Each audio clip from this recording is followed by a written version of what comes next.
1955년 8월, 당시 수많은 구독자를 보유했던 잡지 라이프에 새로운 시대를 알리는 기사 한 편이 실립니다.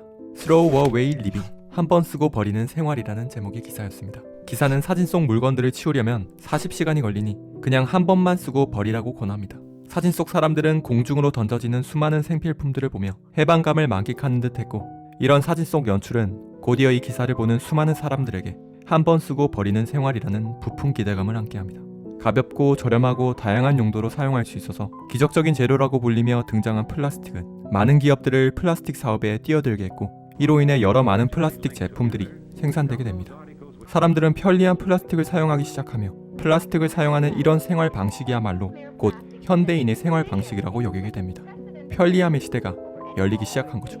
그렇게 편리함만을 추구하며 지내오다 어느새 2022년이 되고, 과거 플라스틱에 대한 환호와 기쁨은 어디 가고 현재 플라스틱은 기후변화 문제에 버금가는 인류 최대 골칫거리 중 하나로 부상하고 있습니다.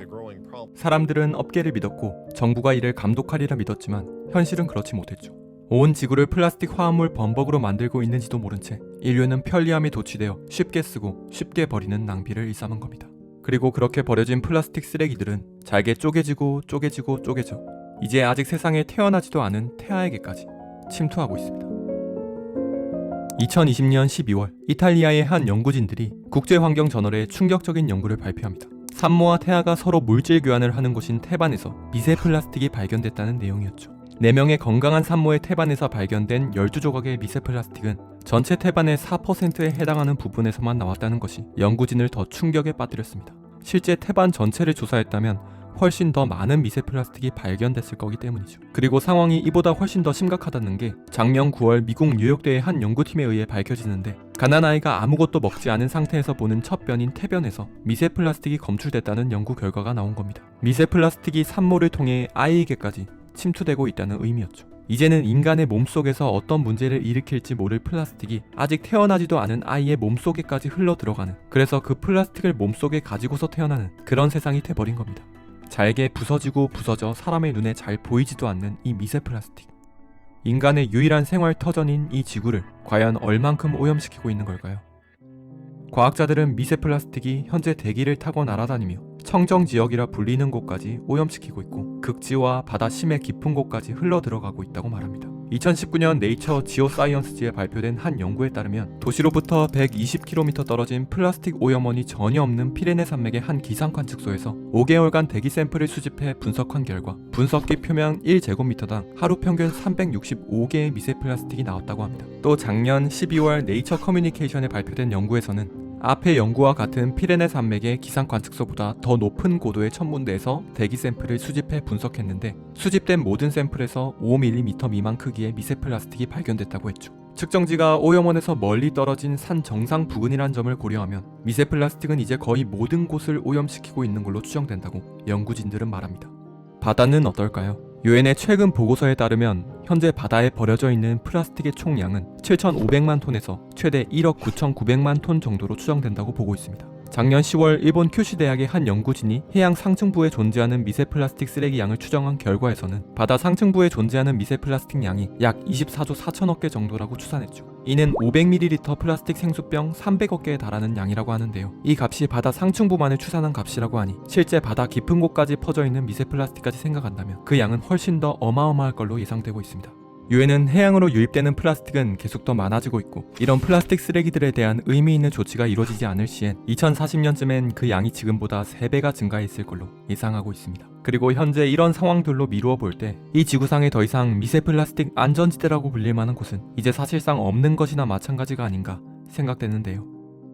Modern civilization, it just can't cope with the disasters it has created. Although plastic pollution and climate change scientists advise big changes to cope with impending disasters. 플라스틱 쓰레기 문제에 대한 사람들의 경각심은 최근 들어 기후변화 문제만큼이나 뜨거워지고 있습니다. 해서 전 세계 여러 나라들에서도 이에 대한 해결책을 마련하기 위한 노력을 하고 있죠.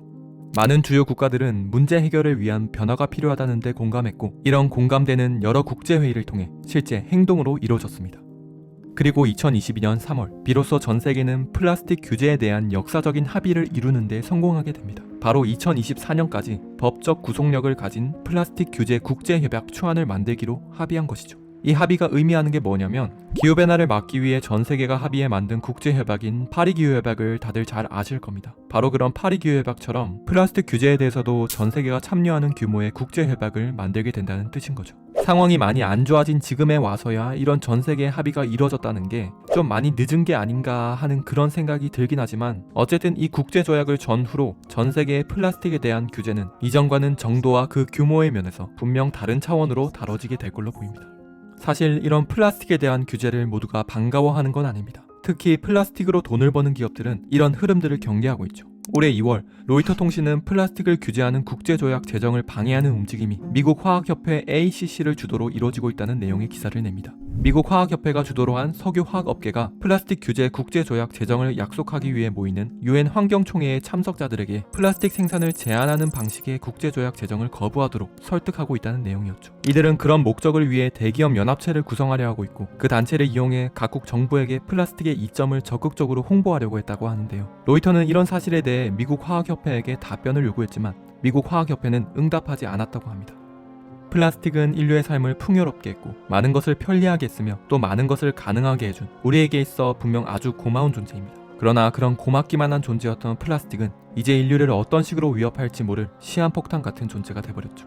과학자들은 미세 플라스틱이 인간 건강에 미칠 영향에 대해 굉장히 우려하고 있는데요. 2021년 11월 영국의 한 대학 연구팀은 미세 플라스틱의 독성 영향을 조사한 17개의 연구를 분석했었습니다. 이 연구 분석 결과에 따르면 사람들이 일반적으로 섭취하는 수준의 미세 플라스틱에 의해 세포 독성, 면역 알레르기 반응, 세포벽 손상과 같은 유형의 손상이 발생한다고 하는데요. 미세 플라스틱이 인간 세포에 해로운 영향을 끼친다는 사실을 밝혀냈다는 건 결국 인간 건강에 악영향을 끼칠 수 있는 가능성을 확인했다는 뜻이기도 하죠. 올해 2월엔 우리나라 연구팀들이 실험쥐들을 대상으로 한 연구에서 고농도의 미세 플라스틱 섭취가 실험쥐들의 사회성을 떨어뜨리고 임신한 쥐의 경우 그 쥐에게서 태어난 새끼쥐에게 자폐 증상이 생긴다는 걸 확인하며 미세 플라스틱이 몸속에 쌓이게 되면 실제 어떤 일이 생길 수 있는지에 대한 가능성을 보여줬었습니다. 그리고 이런 연구들은 지금도 계속 진행되고 있으며 앞으로 나오게 될 연구 결과들에 대해 과학자들은 많은 우려를 가지고 있습니다.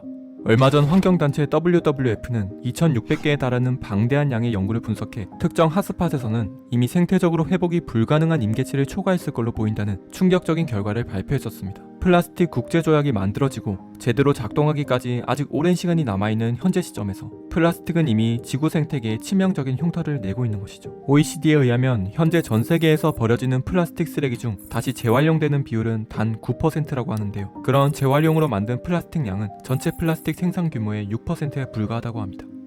극지, 대기, 해양, 심해, 생물, 토양 등 장소를 불문하는 플라스틱 쓰레기는 지구 어딘가에 계속해서 쌓여가고 있고 누적량은 계속해서 증가하고 있습니다.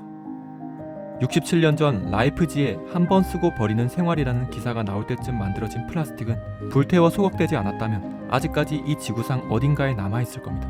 그리고 그 남아있는 플라스틱은 여러 경로를 통해 결국 인간에게 다시 돌아올지도 모르죠.